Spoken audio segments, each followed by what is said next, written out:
AI వచ్చినప్పుడు మనం long సౌండ్ని కాల్ చేస్తాం. Long sound means nothing but AI actual sound A sound AI together called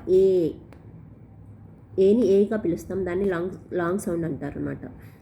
చూడండి, AI sound R sound రు air, F sound ఫు, AI called R sound ఫు air fair, S sound సు, T sound టు స్టు, AI called R sound స్టు air stair, P sound పు, AI called పు పెయిన్, పు pain, R sound AI called N sound రు రెయిన్, పీ సౌండ్ పు, AI called N sound to పు ఇంటు పెయింట్.